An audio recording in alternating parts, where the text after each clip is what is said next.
Hi, it's Cassandra from Creative Passages, and I want to share how I made this beautiful page with Momigami paper. The Momigami paper I already made in a different video, so you can go and check that out. But I made back page and a pocket, and I made some paper to write on with Distress Oxide inks. Used my sewing machine to create stitches, and I also sewed on ribbons right here. And this page went to my Prophetic artwork called Keys of Victory, which I just posted, so you can go ahead and check out that video. So before I could put in my trauma journal, I needed a back side because I like to put these little grommets on here. So I needed to create that back side before I put the grommets on there. Otherwise, it's kind of hard to get around this little circle here. So I just kept it simple. I love pockets. This is real simple. I mean, it's a simple pocket. It's nothing fancy, but you can watch me create it and put it together. I'm probably going to be fast forwarding this because there's not there's not much to it, but you might be interested in it. And then I'm going to write out some feelings on this piece of paper that I made with Distress Oxide inks. And then I'm going to share with you what God told me at the end, which was very comforting to me, and it might also be comforting to you, because God just knows how to give us just the right words when we're going through a hard time. So stay tuned and watch me create this page. Alright, so I want to attach my door assemblage with paper fasteners, so I'm using something to poke into it that I got from a leather sewing kit, and basically just putting that fastener in through the hole and pushing the two ends on the back flat down so it all sticks. Then I'm showing you a little bit how I also did the key, which I put two little holes and then I attached some string and hung it that way. So my pages came out a little bit. This is the page that I'm working on, and I just have to figure out where I want to put it in my trauma journal. So that's what I'm doing here, and I figured it would go nice next to that one. So now I'm looking for what I'm going to use to cover the back side, and I decide on this piece of Momigami paper out of all my other papers that I have created. So I apologize if my head gets in the way sometimes. I think this is the last of the video where my tripod, my overhead mount, got moved, and then it got moved and I couldn't fix it. I didn't have the strength to tighten it up, so I went about a week until my friend could fix it for me. So my head may get in the way, but hopefully not too much. Try to ignore it. So now what I'm doing is I'm using just some washi tape to kind of put on the edges there, because my Momigami paper didn't completely go over the edge, and I wanted those little torn edges to show a little bit, so that's how I solved that problem. And now I'm just measuring out some thin paper that I can use to write on, because I want to have some paper that I can write out my thoughts and feelings. So there's a fan. There's a fan going at the same time because it's hot. This is in July, and I'm sorry it takes me so long to get these videos posted, but I'm doing my best. I work full time. and I stay really busy. And I have a blog as well. And also, I do some workshops once a month, so stay busy. But so I'm just using Distress Oxide sprays, multiple colors. Of course, when you're going to write on it, you do have to make sure that your color is light enough to write on, but that doesn't stop me from using dark blue and a purple here and there. It's still writable, and I just kind of folded it to smash the colors together just to soften them up a little bit. Of course, it is a little hard to open, and it may have torn just a little bit, but that's okay because it's a trauma journal, and I like things to be a little raggedy because it kind of mimics what happened in my trauma. Of course, I'm healing, but for this, like grungy, raggedy, it all like fits the theme of my trauma journal. So I'm just taking that other page, um, and I mean scrap and wiping up the uh, extra fluids from my distress spray so they don't go to waste. I'm drying this out, and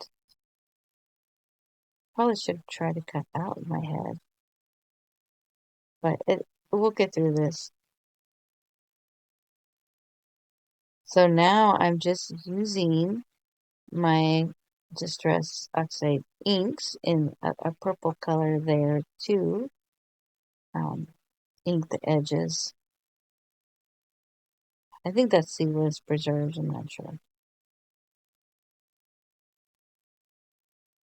But I want it to match, so I've got sort of a yellowish color for my writing mixed in with some purple.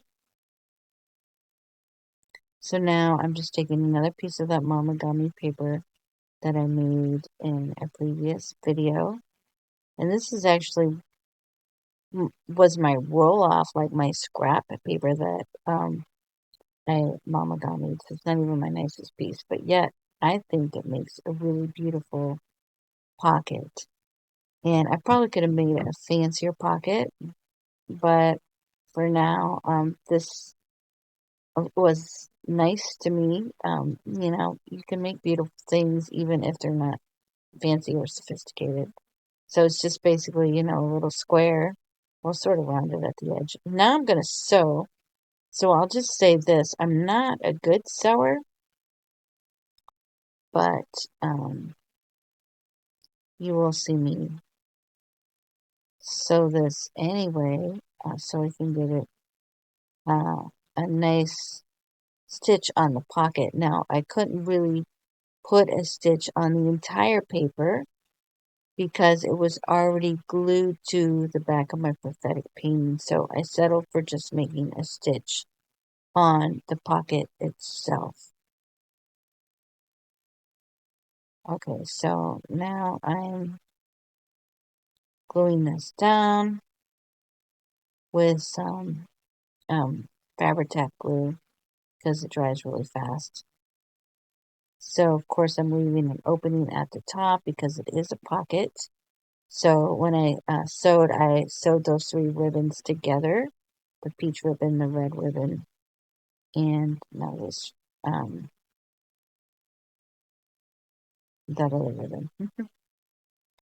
So now I want to create some paper to write on, and I am,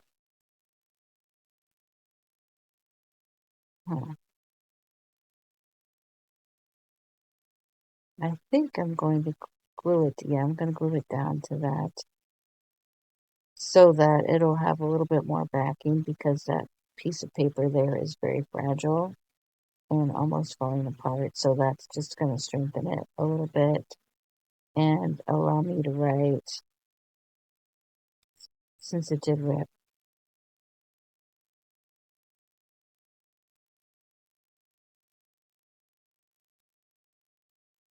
And that's all that problem. So now I'm going to rip off those other edges. And again, in my opinion, it looks kind of cool to be kind of raggedy. And when I fold it up at the end, I like how it sticks out at the top as well.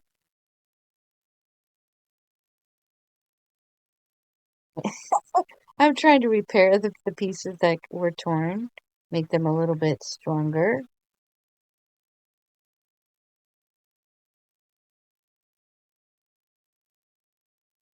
Okay, so now I'm looking for some more ink. This is Distress Oxide Walnut Stain that I'm using right here.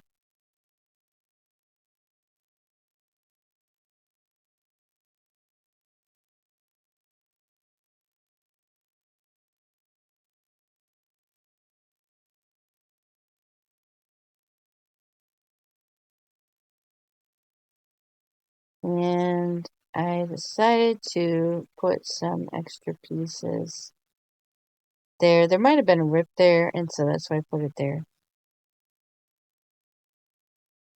And I was just strengthening the paper. So now I'm going to add a little bit more of the Distress inks to the back of it as well. Because I'm going to be taking this piece of paper in and out, so I'm just trying to give it more of an antique look.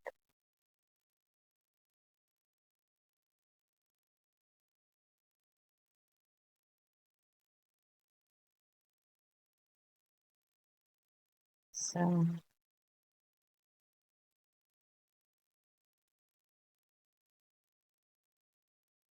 think I glued just a random piece of sequin there because I saw it like lying on my desk. Alright, so now I'm just folding it up to see how it will fit in there. And it fits in nice. And see how it kind of looks sort of lacy at the top. I like that. I like how it plays in there like that. Alright, so now I'm just looking over it. And now I want to do some writing and, with your art journaling, it's really nice to make art and do writing. So this part's kind of private, so I'm going to find a way to cover it up or blur it. So in this writing, I'm just expressing my frustration about having to wait on God for some of his promises and him to move in some of my circumstances. And at the end, he begins to speak to me about the pool of Bathsheba, and how he had the waters had to be stirred before the paralyzed man could go into the pool. And it was the agitation of the waters which brought the healing. And God began to show me a parallel to the stirring and the agitation of things in my own life that feel sort of like things swirling or feel maybe uncomfortable. It's like he's stirring things so that maybe they can be loosened up, so that I can be pressed in order to maybe become desperate enough for my answers or begin to hear God clearly for my answers. I'll just read what he said to me at the very end here. But I thought it was a very interesting analogy that he gave me. So this is what I wrote. Right now, God is showing me that he has to stir the waters. It's the swirling, chaotic, uncomfortable place that healing comes. It's like the stirring of the waters of Bathsheba. God has not forgotten his promises. Hold on and trust what he's doing. Trust that he's good. Trust that he loves you, and trust that it's all going to be okay. Because just because we think it feels uncomfortable doesn't mean that God can't bring something good out of it. So I just thought, that was encouraging. I hope it encourages you too. So I am just writing a little note about what this is on the outside, and now I'm going to put it in my journal. by adding my grommets, which I always love to do, even though they are kind of bulky. I haven't figured out how to solve that problem. I mean, I could not use them, but I really like the way that they look. So I guess I'm just going to make a bunch of volumes for my trauma journal because this is like almost completely full. And I want to be able to close it, or I don't know. I don't want it quite to be as big as my grief journal, but yet I have more trauma even than grief. Well, I mean, they all kind of go together, trauma and grief. There it is. I put it next to that page, and I like it in there. Have a blessed day, everybody. Bye.